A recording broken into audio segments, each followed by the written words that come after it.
Donc d'abord, je voudrais remercier les services de renseignement français, la DGSI qui dépend du ministère de l'Intérieur et bien sûr les policiers. Aujourd'hui, c'est une enquête qui est ouverte par le parquet national antiterroriste.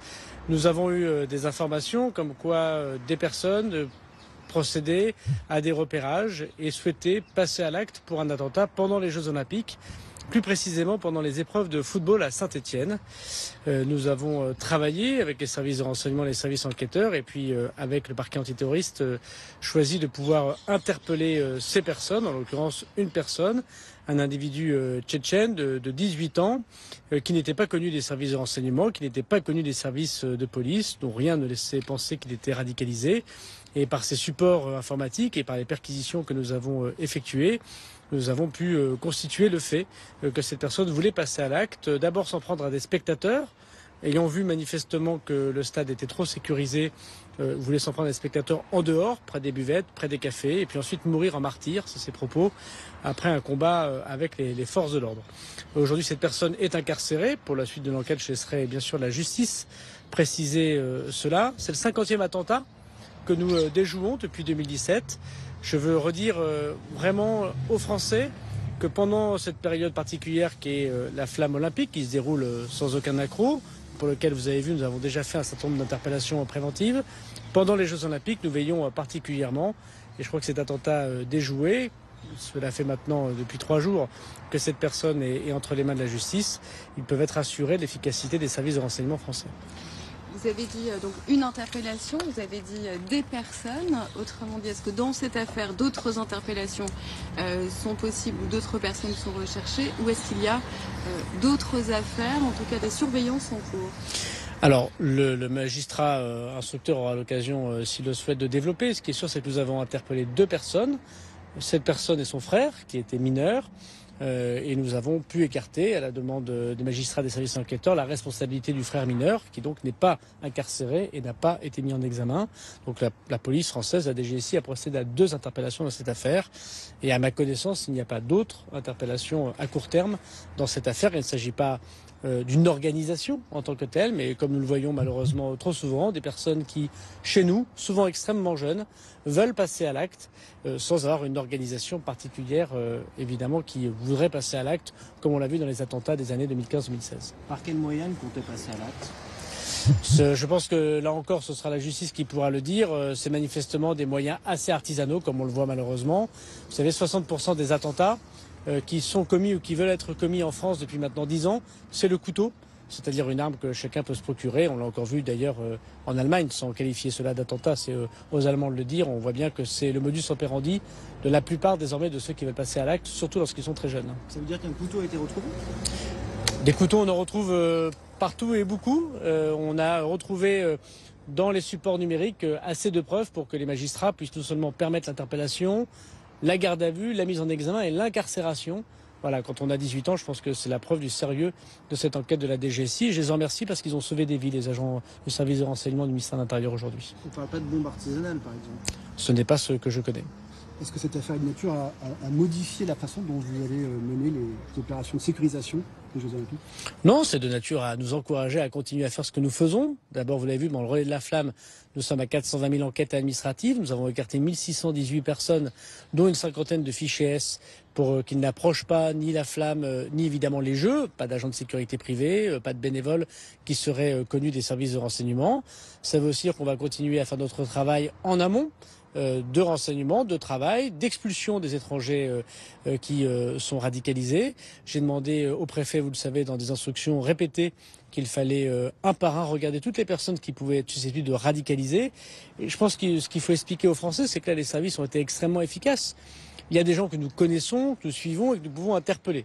C'est ce qui est arrivé notamment à Bordeaux, c'est ce qui est arrivé récemment encore autour du relais de la flamme. Et puis il y a des gens qu'on ne connaît pas. Je rappelle, cette personne, elle a 18 ans, elle n'est pas connue des services de police, elle n'est pas connue des services de renseignement, elle n'est pas dans nos radars. Et par le travail notamment numérique, par le travail notamment informatique, par les captations technologiques du ministère de l'Intérieur, nous arrivons à repérer des personnes qui veulent passer à l'acte.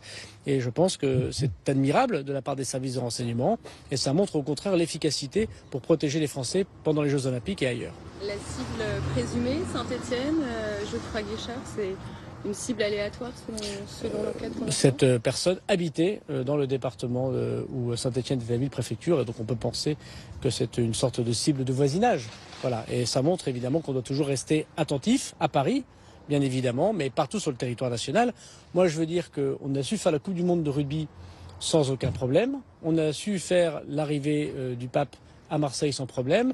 Nous avons su, me semble-t-il, faire les 20 premières étapes du relais de la flamme malgré les difficultés géopolitiques que nous connaissons sans problème. On saura faire le débarquement de Normandie et les Jeux Olympiques avec la protection par les services de renseignement français du territoire. Et c'est important de communiquer justement ce type d'affaires d'interpellation pour vous? Je pense que les Français doivent savoir qu'il y a des policiers, des gendarmes courageux dans l'ombre qui font des écoutes, qui interviennent, qui interpellent, qui risquent leur vie pour les protéger, qu'ils ont parmi les meilleurs policiers, parmi les meilleurs services de renseignement du monde, 50 attentats déjoués en 7 ans. C'est évidemment très important. À chaque fois qu'il y a un attentat, c'est évidemment une explication que nous devons apporter aux Français. C'est tout à fait normal. Mais il paraît normal aussi de dire que tous les jours, les services de renseignement français, le ministère de l'Intérieur protègent les Français et arrivent à interpeller un certain nombre de personnes. Et on a vu ce qui s'est passé à Moscou, on a vu ce qui s'est passé en Angleterre, on a vu ce qui s'est passé en Belgique, en Suède, encore aujourd'hui en Allemagne. Tout le monde est touché et les Français peuvent se reposer sur un ministère de l'Intérieur qui les protège. Mais est-ce que les Français doivent comprendre que les JO vont être particulièrement à risque et que n'importe qui peut frapper? Parce que cette personne est inconnue des services de police. Alors, de manière générale, les Français s'aperçoivent que le risque terroriste est très important depuis désormais plus de 15 ans sur le territoire national. Et que ça peut toucher les terrasses de café, ça peut toucher des synagogues, ça peut toucher des mosquées, ça peut toucher des églises, un stade, ça peut toucher un professeur dans un lycée. Ça peut toucher des journalistes. Et donc oui, le terrorisme, par principe, ne touche pas simplement des cibles, il touche tout ce qui représente la vie d'un pays. Et donc nous regardons particulièrement ce qui se passe pendant les Jeux Olympiques, mais nous travaillons tous les jours indépendamment des Jeux Olympiques. La France va accueillir le plus grand événement mondial. Elle y a mis aussi les plus grands services et les plus grands moyens. Et si j'ose dire, paradoxalement, les Jeux Olympiques, comme la Coupe du Monde de rugby, ce sera sans doute les endroits, à Saint-Étienne comme ailleurs, les plus sécurisés. Je me permets une question sur l'actualité locale, si vous acceptez de répondre. 2 femmes sont décédées dans la région victimes de leur mari, 2 féminicides, un lundi à Torcy, un aujourd'hui à Brest-sur-l'Escaut. Je veux dire un commentaire du ministre de l'Intérieur. Non, mais on est tous très touchés, évidemment, par ces drames. Là aussi, beaucoup de policiers, beaucoup de gendarmes évitent ces drames pour des femmes qui tombent sous le coup de leur mari, de leur conjoint, d'hommes violents. Et il y a évidemment ceux qu'on n'arrive pas à empêcher. C'est évidemment toujours une remise en cause du fonctionnement du service de la police et de la justice. Dans les 2 cas que vous évoquez, je ne connais pas encore l'intégralité de ces affaires. Ce qui est certain, c'est que nous devons sans cesse améliorer les signaux faibles. Vous savez, seulement 30% des femmes qui sont mortes sous le coup de leur conjoint, de leur mari, sous les féminicides, ont déposé plainte. À Torcy, elle avait déposé Oui, plainte. c'est pour ça que je dis que l'1 sur 2 n'avait pas déposé plainte. Donc il faut essayer de comprendre pourquoi. Pourquoi on n'a pas été assez attentif, pourquoi l'ensemble des policiers et des gendarmes ne sont pas assez à l'écoute des signaux faibles qui peuvent être donnés par la famille, par les amis, par le travail, par les voisins. Et puis l'autre, il faut savoir pourquoi la plainte n'a pas été toujours suivie par la justice et la police des faits. Donc je regarderai ça évidemment dès ce week-end. Merci.